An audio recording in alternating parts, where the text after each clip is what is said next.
یہاں پر آپ نے دیکھ لیا آپ کی کیا عزت ہے.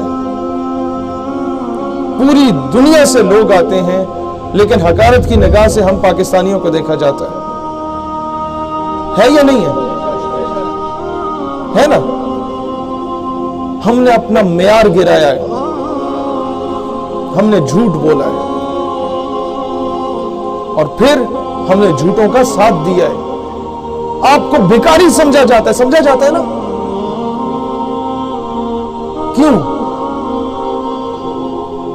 اب ایک لطیفہ سا ہے, اس میں شاید آپ کو ہنسی نہ آئے, لیکن اگر آپ اسے سمجھ جائیں تو آپ کی آنے والی نسلیں سنور سکتی ہیں. اب غور سے سنیے گا کہ چاند پر ایک اسپیس شپ جا رہی تھی. اسپیس شپ میں امریکہ سے جا رہی تھی, 6-7 سائنسدان تھے اور ایک ٹونی نام کا کتا موجود تھا. وہ خبر جب دنیا میں لیک ہوتی ہے نا کہ انسان چاند پہ جا رہا ہے اور ساتھ ایک کتے کو بھی لے کے جا رہا ہے, تو پوری دنیا میں جشن منایا جاتا ہے کہ اتنی ترقی ہوگی سائنس کو. تو یہ ساؤتھ پنجاب میں لیا بھکر کا ایک علاقہ ہے. وہاں پر ایک بابے کو جب یہ خبر پہنچی نا تو بابا بدوائیں دینے لگ گیا کہ اللہ کرے غرق ہو جائے, تباہ ہو جائے, چند نہ پہنچے. پیپل آسک ہم اے کوسچن کہ بابا جی وہ اسپیس شپ تہاڈی ہے؟ ہی ریپلائڈ نو, وہ میری نہیں ہے. اسے جڑا کتا جا رہا ہے وہ تہاڈا ہے؟ کہندا نہیں وہ بھی میرا نہیں ہے.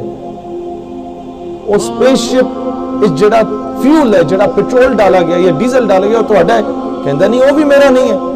تو لوگوں نے پوچھا بابا وقت تینوں تکلیف کی ہے, وہ اسپیس شپ جب چاند پہ جا رہی ہے تو آپ کو کیا مسئلہ ہے, کیوں بدوائیں دے رہے ہو؟ اب غور سے سنیں. اس بابے نے کہا کہ بیٹا وہ اسپیس شپ اگر خدا نہ خواستہ چاند پہ پہنچ جاتی ہے نا, اور چاند پر چاند کی اپنی مخلوق پہلے سے موجود ہوتی ہے, اور 100 مرتبہ خدا نہ خواستہ اس اسپیس شپ سے اگر سائنسدان کی جگہ پہلے کتا باہر آ جاتا ہے تو کہیں چاند کی مخلوق یہ نہ سمجھے کہ زمین کی مخلوق ایسی ہوتی ہے, کیونکہ وہ کتا چاند پہ زمین کی نمائندگی کر رہا ہوتا ہے. اپنے نمائندے اچھے چنے کہنے کا مطلب یہ ہے. جب آپ کا حاکم وقت پچھلے 20 سالوں سے ہر حکومت میں جا کے کشکول پھیلا رہا ہے, کبھی ورلڈ بینک, کبھی IMF, کبھی امریکہ, کبھی برطانیہ کے گوٹے گٹوں میں بیٹھ رہا ہے, تو پوری دنیا آپ کو بھکاری سمجھے گی. اور جب ترکوں کا حاکم وقت ڈونلڈ ٹرمپ کو جا کے آنکھیں دکھاتا ہے نا تو پوری دنیا انہیں غیرت مند سمجھتی ہے. نادا گر گئے سجدے میں جب وقت قیام آیا. آج یہی پیغام ہم حاکم وقت کو کہتے ہیں کہ جناب دلیر بنو, پوری قوم تمہارا ساتھ دے گی, لیکن بنو دلیر. ٹیپو سلطان ٹویٹ کر کے کشمیر نہیں آزاد کراتا تھا. ٹیپو سلطان اقوام متحدہ میں جا کے منتیں ترلے کر کے کشمیر آزاد نہیں کرواتا تھا. ٹیپو سلطان جس کی مثالیں دی جاتی ہیں وہ بھیک نہیں مانگتا تھا, اور بتوں سے تجھ کو امیدی خدا سے نو امیدی. یہ IMF, یہ ورلڈ بینک, یہ سارا کچھ ان کے آگے بھیک مانگنا, ان سے کشمیر کی بھیک مانگنا. بتوں سے تجھ کو امیدی خدا سے نو امیدی, مجھے بتا تو صحیح اور کافری کیا ہے. یہ یاد رکھنا کہ ہمیں حکومت سے, اس کی پالیسی سے اختلاف ہو سکتا ہے. پاکستان دھرتی ماں ہے, اس کا دشمن ہمارا دشمن ہے. اس پرچم, اس کی نسبت اسے غور سے دیکھو, کیا گنبد خضرا سے نہیں؟ اس کا دشمن ہمارا دشمن ہے.